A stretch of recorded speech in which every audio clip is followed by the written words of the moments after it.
If this video found you today, it wasn't by chance. There's a reason you're here, searching for answers about your twin flame connection.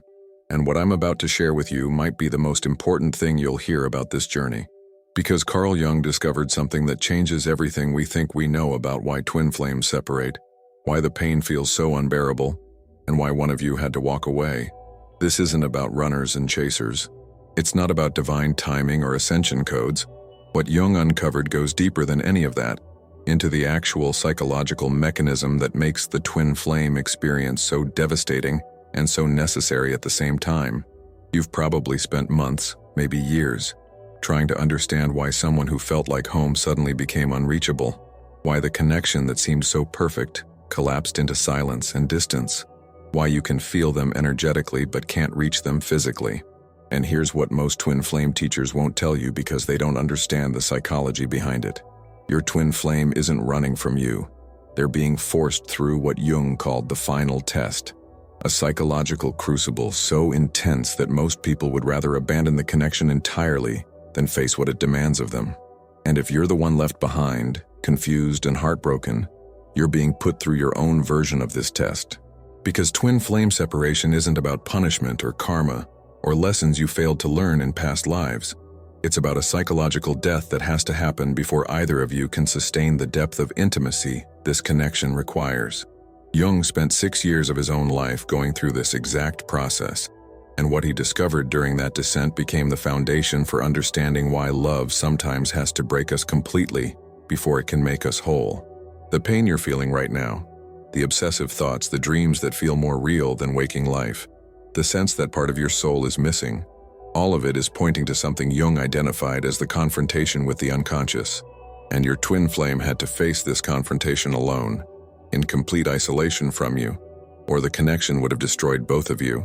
This video is going to explain exactly why that separation had to happen, what's actually occurring beneath the surface of their silence, and what it means that you're still here, still searching, still unable to let go. Because if you're watching this video right now, if these words are resonating in your chest like a bell that's been struck, you've already passed the first threshold. And I want you to pause for just a moment and ask yourself this. When did you first realize that this connection was asking you to become someone you've never been before? Drop your answer in the comments, because what you share might be exactly what someone else needs to hear today. Let me tell you what really happens when a twin flame goes silent. The mainstream twin flame community will tell you they're running from the intensity, that they're afraid of the connection, that they need to heal their wounds before they can come back. And while there's some truth in those explanations, they're missing the deeper psychological reality that Jung spent his entire life trying to articulate. Your twin flame didn't leave because they were scared of love. They left because something inside them began to die, and that death required complete solitude to happen safely. Jung called this process the withdrawal of psychic energy from external objects. It sounds clinical, but what it actually means is this. Every ounce of energy your twin flame was using to maintain their identity, their social mask, their career ambitions, their carefully constructed personality, suddenly became unavailable, not because they chose to withdraw it, but because their unconscious mind pulled that energy inward with a force they couldn't resist. Imagine trying to stay engaged in your normal life when every cell in your body is screaming that something fundamental needs to change. That's what they're experiencing. And here's the part that makes twin flame separation so uniquely painful. You represent the external object that triggered this internal collapse. Not because you did anything wrong, but because the intensity of your connection shattered their ability to keep living unconsciously. Before they met you, they could maintain the illusion that their persona was their real self. They could project their power onto external authorities and relationships. They could keep their shadow qualities hidden in the basement of their psyche. But you walked into their life and everything they'd been avoiding suddenly became impossible to ignore. You became a mirror that reflected back every part of themselves they'd spent decades denying. And that mirror was so accurate, so unrelenting, that they had only two choices: integrate what they were seeing or run from the mirror entirely. Most twin flames choose to run first because integration feels like dying. And in a very real psychological sense, it is dying. The person they believed themselves to be has to completely dissolve before a more authentic self can emerge from the wreckage. Jung himself went through this during his break with Freud. He lost his mentor, his professional standing, His sense of identity as Freud's chosen successor. He began having visions and hearing voices. His colleagues thought he was having a psychotic break. His wife worried he might never return to sanity. For 6 years, Jung descended into what he called his confrontation with the unconscious, documenting experiences that terrified him, engaging with inner figures that seemed to come from somewhere beyond his conscious mind. From the outside, Jung looked like a man having a complete breakdown, but he was actually doing something revolutionary. He was allowing the psychological death to complete itself, rather than fighting to preserve the old identity. Your twin flame is going through their own version of Jung's descent right now, and the reason they can't contact you, the reason they seem to have disappeared entirely, isn't because they stopped loving you. It's because they're in the underworld of their own psyche, and they can't bring you into that space. This journey has to be taken alone, not because they want to exclude you, but because the presence of another person, especially someone they love deeply, would provide an escape route from the very confrontation they need to complete.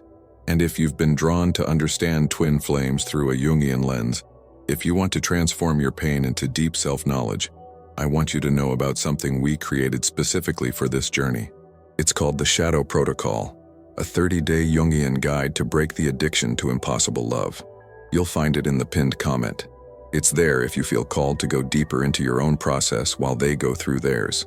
Now let's talk about what's actually happening during this separation, because this is where Jung's psychology reveals something that will completely reframe how you understand the silence. Your twin flame is moving through 3 distinct stages of psychological death, and each stage strips away another layer of the false self they've been living from. Understanding these stages will help you stop taking their absence personally and start recognizing it as the necessary transformation it actually is. The first stage Jung identified is the withdrawal of projection. For their entire life up until they met you, your twin flame has been projecting their power, their worth, their sense of completion onto external sources. They believed their parents held the key to their self-esteem. They thought romantic partners could complete them. They gave authority figures control over their sense of value.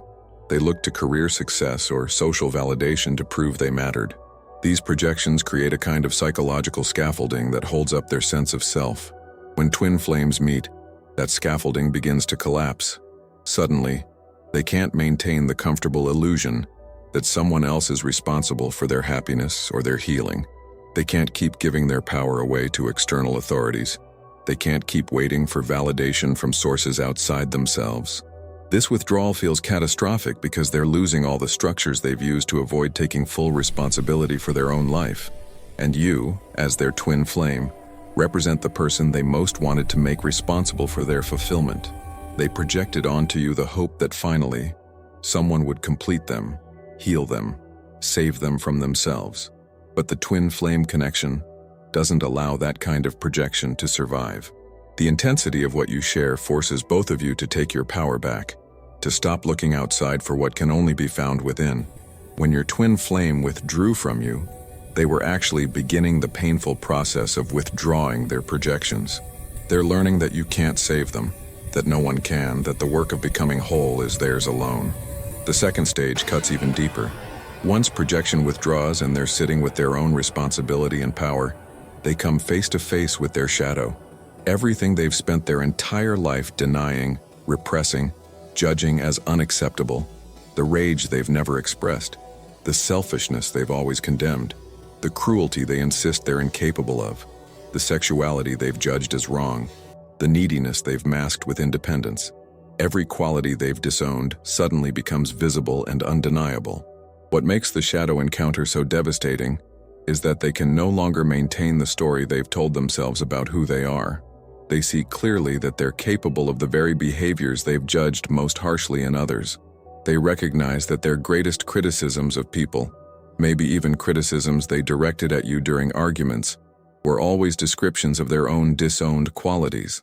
This realization feels like moral collapse. If they contain all these dark qualities, what does that say about their essential goodness? If they're capable of manipulation, cruelty, selfishness, how are they different from the people they've judged? Twin flames trigger each other's shadows with surgical precision. You didn't just show them their light. You reflected back their darkness in ways they couldn't ignore or explain away. And that's why they had to leave. Not because they hate you, but because staying in contact with you while facing their shadow would be psychologically overwhelming. They need space to integrate these dark aspects without the additional complexity of maintaining a relationship with the person who activated them. Jung discovered something profound that transforms the entire shadow encounter. Integrating the shadow doesn't make you a bad person. It makes you a complete person. These qualities they're facing aren't inherently destructive. They become destructive only when they're denied and acted out unconsciously. When shadow contents are brought into consciousness and accepted as part of who they are, these qualities lose their destructive power and become available as resources. The rage becomes healthy boundary setting. The selfishness becomes necessary self-care. The cruelty becomes discernment about who deserves their kindness and who is exploiting it. Your twin flame is learning to accept their full human complexity right now, and they can't do that work while trying to maintain the idealized version of themselves they wanted you to see. They have to descend into their own darkness alone and make peace with what they find there. The third stage represents the death that most disturbs the people around them, and possibly the death that disturbs you most if you're watching them change from a distance. Their persona, the social mask they've worn their entire life, begins to fall away completely. The persona is the acceptable face they show the world, the professional identity, the family role, the personality they constructed to gain approval and avoid rejection. They've probably spent decades perfecting this mask, making it so convincing that even they believed it was their real self. They learned exactly what to say to make people like them. They developed different personas for different contexts. One personality at work, another with family, another with friends. They became skilled at reading social situations and adjusting their presentation to fit expectations. You probably fell in love with aspects of their persona, the charming qualities they knew how to perform. But you also saw beneath it, which is exactly why this connection became so threatening. During this stage of the final test, maintaining the persona becomes impossible. They can't pretend enthusiasm for social performances anymore. They can't force themselves to care about impressing people. Small talk becomes unbearable. Shallow relationships feel suffocating. They're at family gatherings watching themselves perform their family role and feeling disgusted by the acting. They're in professional settings acutely aware of how fake everyone sounds, including themselves. The things they used to do automatically to fit in now feel like unbearable performances. People who knew their persona become confused and sometimes threatened by this transformation. Family members might accuse them of becoming selfish or changing in negative ways. Friends drift away because they're no longer performing the role that was expected. Colleagues find them difficult because they're no longer playing corporate social games. And you, if you're still in peripheral contact, might notice that the person you knew seems to have disappeared entirely. They're not responding to the same emotional cues. They're not available for the same kind of connection. It's like they've become a stranger. But the persona isn't coming back because it was never real. It was a construction, a survival strategy they developed to navigate a world that punished authenticity. Now that they've glimpsed what lies beneath the mask through this connection with you, they can't unknow it. They're left standing in their essential self without the protective covering that made them socially acceptable. This stage feels like social death because in many ways it is. The version of themselves that people knew is gone. Everyone in their life is going to have to meet and accept the real them or exit their life. And here's where it gets really difficult for you as the one who's been left behind. You're wondering if they'll ever come back. You're wondering if the person you loved still exists somewhere beneath all this transformation. You're questioning whether the connection was real or if you imagined the depth of what you shared. These questions are natural, but they're also missing the point of what's actually happening. The person you loved does still exist, but they're being stripped down to their essential nature. When they emerge from this process, if they emerge successfully, they won't be the same person you knew. They'll be more real, more authentic, more whole. The question isn't whether they'll come back. The question is whether you're willing to meet the person they're becoming, rather than clinging to the version of them you fell in love with. And that question leads to something you probably haven't considered yet. While your twin flame is going through their version of the final test, you're going through yours. The separation isn't just happening to you, it's happening for you. Think about how much you've changed since they left. Have you started questioning your own masks and personas? Have you been forced to face parts of yourself you'd rather keep hidden? Drop a comment if you're recognizing your own transformation in all of this. Sometimes naming what we're going through helps us see it more clearly. Let's talk about your side of this separation, because this is where most twin flame content fails you completely. They focus so much on what the runner is going through that they forget to address the excruciating reality of being the one who stayed conscious, aware, unable to run, even when every instinct screams at you to protect yourself from this pain. You're not just passively waiting for your twin flame to complete their journey. You're being put through your own psychological crucible, and it's just as brutal as what they're experiencing. When your twin flame disappeared, something inside you broke open that can't be closed again. You've probably noticed that you can't go back to your old life, your old relationships, your old ways of moving through the world. Everything feels different now. Shallow conversations bore you. Surface-level friendships feel exhausting. You can't force enthusiasm for things that used to matter. People around you keep suggesting you just move on, date other people, focus on your career, get back to normal. But normal doesn't exist anymore. What you're experiencing is your own withdrawal of psychic energy from external objects. Just like your twin flame, your unconscious is pulling you inward because something fundamental needs to change in how you relate to yourself and others. The difference is that you're aware it's happening. You're conscious of the transformation while they might still be thrashing against it. This awareness doesn't make your process easier. In some ways, it makes it harder because you can see exactly what's being asked of you. You're being forced to confront your own patterns of projection. How much of your sense of worth did you invest in this person? How much did you need them to validate your lovability, your value, your spiritual progress? How much were you using this connection to avoid facing yourself? These questions are brutal because they reveal the ways you were also living unconsciously before this connection shattered your defenses. You weren't as awake as you thought you were. None of us are until something comes along that forces us to see our own shadow. And here's what your shadow looks like in the context of twin flame separation. The obsessive thoughts about them, the constant checking to see if they've reached out, the analyzing every past conversation for clues about what went wrong. That's not love. That's addiction. The fantasy that if you just say the right thing or become the right version of yourself, they'll come back. That's not faith. That's control masquerading as hope. The belief that you can't be happy or whole without them. That's not spiritual connection. That's codependency dressed up in mystical language. Jung would look at twin flame obsession and see a massive projection of the anima or animus, the inner masculine or feminine that we're meant to integrate within ourselves. Instead of doing that difficult internal work, we project this inner figure onto another person and then become convinced we can't survive without them. The twin flame journey is meant to shatter that projection so brutally that we have no choice but to turn inward and meet these aspects of ourselves directly. Your twin flame's absence is forcing you to develop a relationship with your own inner masculine or feminine.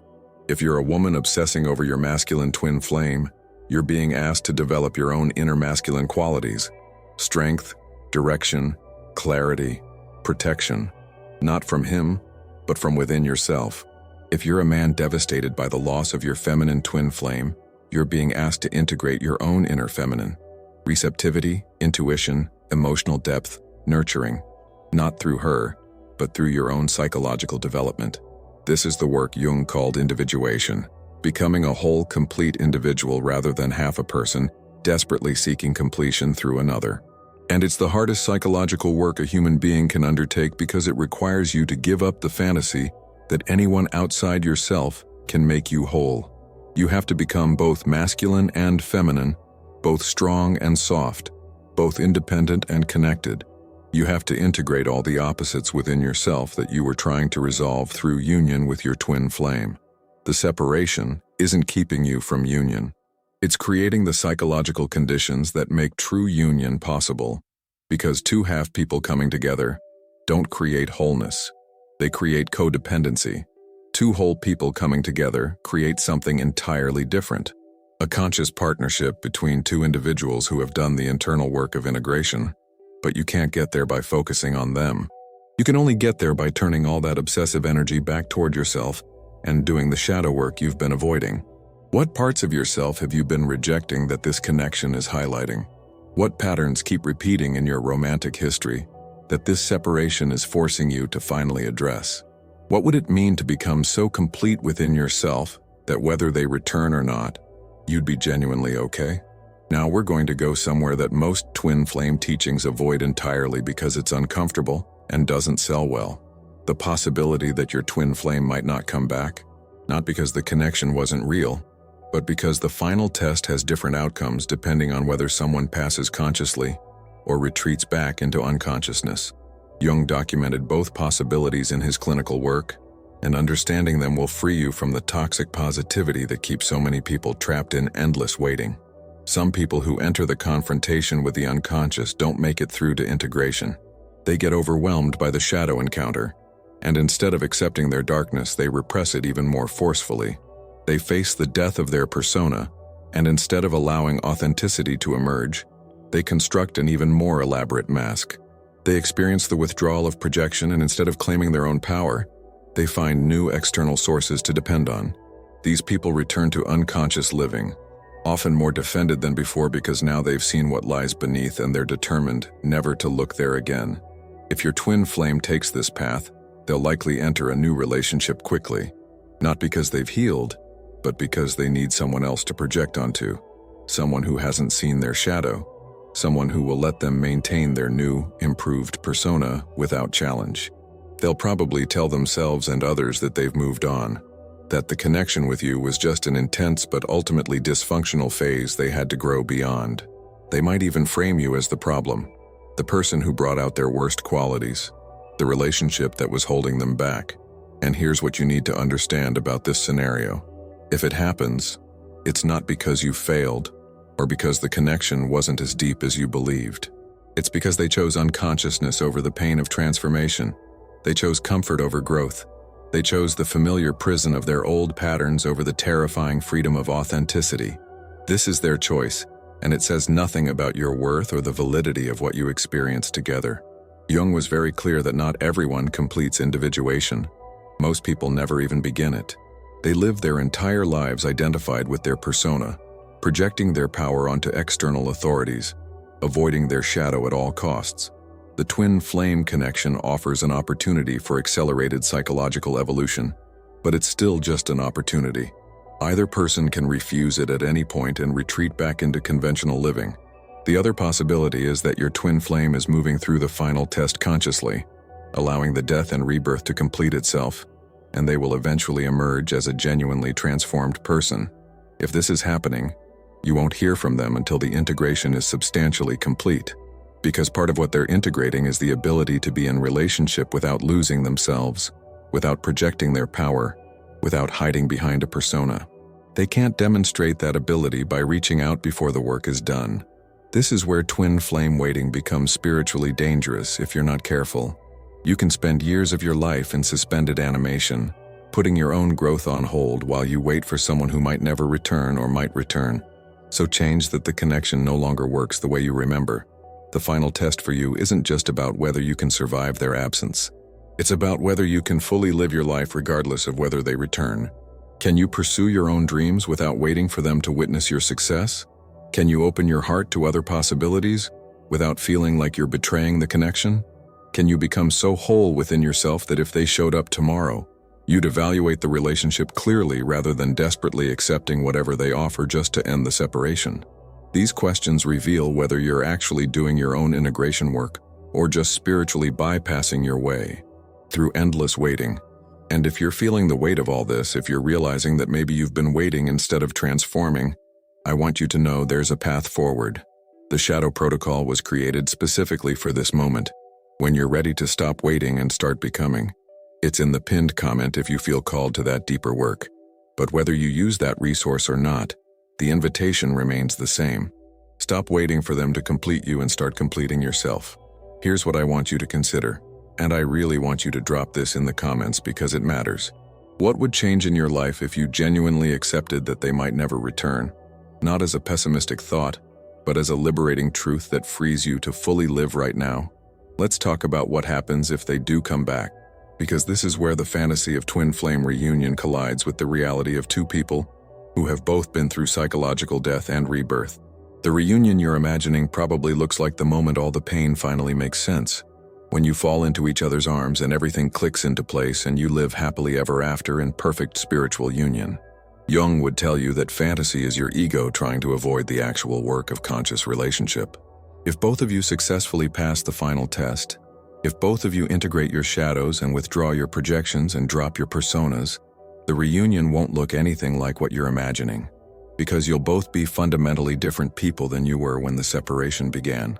The intense magnetic pull that characterized your initial connection might be gone, replaced by something quieter and more sustainable. The obsessive thoughts and mystical synchronicities might fade into normal human connection. You might look at each other and realize that the people you've become don't actually fit together the way the people you were once did. This possibility terrifies people who've invested everything in the twin flame narrative. They've endured years of pain and separation under the belief that it's all leading to ultimate reunion. The idea that you might both transform and then discover you're no longer compatible feels like the cruelest cosmic joke imaginable. But Jung understood something that the twin flame community often misses. The purpose of the twin flame connection isn't reunion, it's individuation. The other person is a catalyst for your own psychological evolution, not the destination. If the connection served its purpose by forcing both of you to face your shadows, withdraw your projections and become whole individuals, then it succeeded regardless of whether you end up together. The reunion might not be with your twin flame at all. It might be a reunion with yourself, a coming home to your own essential nature that the relationship catalyzed, but couldn't complete on your behalf. This is what Jung meant when he said the meeting of two personalities is like the contact of two chemical substances. If there is any reaction, both are transformed. You were transformed. The question isn't whether you get them back. The question is what you're going to do with the person you've become through this process.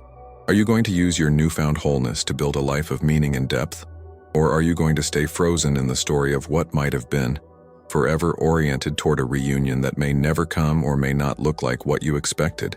Now, if they do return and you're both genuinely integrated individuals, the relationship will still require constant conscious work, because you'll both have shadows that continue to emerge in intimate contexts. You'll both have moments where you're tempted to project your power or hide behind a persona. You'll both trigger each other's unhealed wounds even after substantial integration has occurred. The difference is that you'll both have the capacity to recognize what's happening and choose consciousness over reaction. This kind of relationship is rare, because most people never develop the psychological tools required to maintain it. It requires both people to be committed to their own growth more than to the relationship's comfort. It requires the willingness to see and be seen in your full complexity, including the parts that aren't pretty or spiritual or evolved. It requires both people to be able to hold the tension of opposites within themselves rather than projecting one side of every polarity onto their partner. Can you hold both love and rage for the same person? Can you be both independent and intimately connected?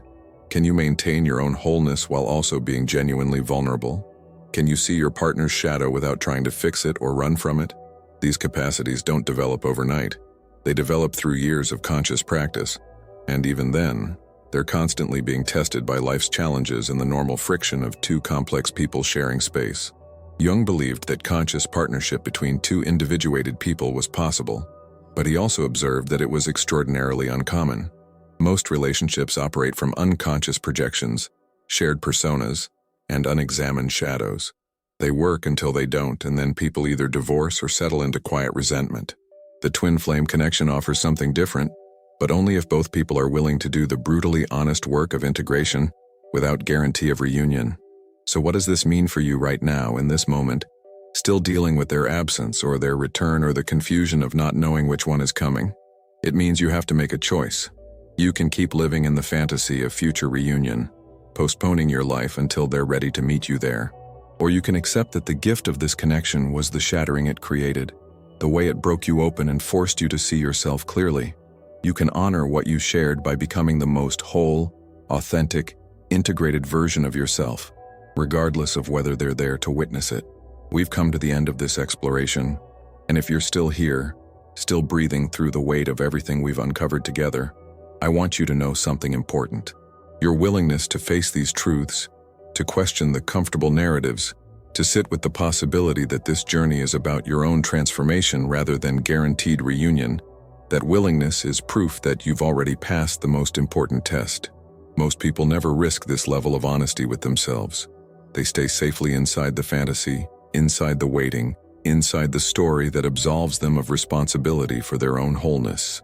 Jung spent 6 years in his own underworld, facing visions and voices that terrified him, documenting experiences that could have been dismissed as madness, allowing a psychological death that everyone around him wanted to prevent.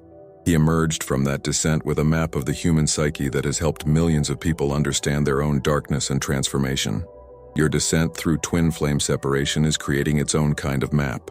The territory you're navigating, the shadow you're integrating, the projections you're withdrawing, the persona you're shedding, all of it is pioneering work that makes the path slightly clearer for whoever comes after you. You're not suffering for nothing. You're not broken. You're not being punished by the universe or tested by some cosmic force that wants to see how much you can endure before you break. You're going through a natural developmental process that human consciousness requires for evolution. And yes, it's brutal. Yes, it feels like dying. Yes, there are moments when you wish you'd never met them, never opened your heart to this depth of connection, never seen the person you are beneath all your defenses and projections. But you can't unknow what you've learned about yourself through this connection. You can't unsee your shadow once it's been illuminated. You can't go back to unconscious living once you've tasted authentic presence. The person you were before this connection began is gone, and mourning that loss is part of the process. But something new is emerging in the space that death created. Something more real, more whole, more capable of genuine love than the person you were before. This emergence doesn't happen all at once. It happens in moments. Moments when you notice you're no longer checking to see if they've reached out. Moments when you pursue something you want without needing them to validate the choice. Moments when you feel your own power moving through you without needing to give it away to someone else. Moments when you see your shadow qualities arise, and instead of being terrified, you recognize them as part of your complete humanity. Integration isn't a destination you arrive at. It's a practice you return to over and over again, bringing consciousness to the parts of yourself that want to stay hidden, claiming the power you've given away, showing up authentically even when it's uncomfortable. Your twin flame catalyzed this practice, but the practice itself belongs to you. Whether they return or disappear forever, whether the reunion happens or doesn't, you still have the practice. You still have the path toward wholeness that their absence forced you to walk. And if in this moment you're feeling that maybe it's time to stop waiting and start truly integrating everything this connection has revealed, if you're ready to transform the weight of your pain into genuine self-knowledge and inner strength, I want to invite you with so much tenderness and care to something we created specifically for this journey. It's our ebook, The Shadow Protocol, a 30-day Jungian guide to break the addiction to impossible love. You'll find it in the pinned comment below. This ebook will help you understand why you've been repeating certain patterns, what those patterns reveal about your psyche, and how to use them as catalysts for genuine transformation. Through Jung's psychology applied practically over 30 days, you'll move from obsessive waiting into empowered integration. It's there if you feel it might support you in this moment. No pressure, just an offering from one person who's walked this path to another who's walking it now. I want to thank you for staying with me through this entire exploration, for bringing your full attention and your open heart to ideas that aren't easy or comforting, for being willing to question the narratives you've been living inside. If this video resonated with you, if it helped you see your experience through a new lens, I'd be so grateful if you'd take a moment to like it and subscribe to the channel. And if you know someone who's in the midst of their own twin flame journey, someone who might need to hear that their pain is transformation rather than punishment, please share this video with them. I'd love to hear from you in the comments. What moment in this video hit you hardest? What truth are you still sitting with? What question is alive in you right now that you need to speak out loud? Your words might be exactly what someone else needs to hear today, and this community becomes stronger every time one of us is brave enough to share honestly. Thank you for being here. Thank you for doing this work. Thank you for choosing consciousness, even when unconsciousness would be so much easier. I'll see you in the next video, and until then, be gentle with yourself. This transformation you're moving through is sacred work, and you're doing better than you think you are.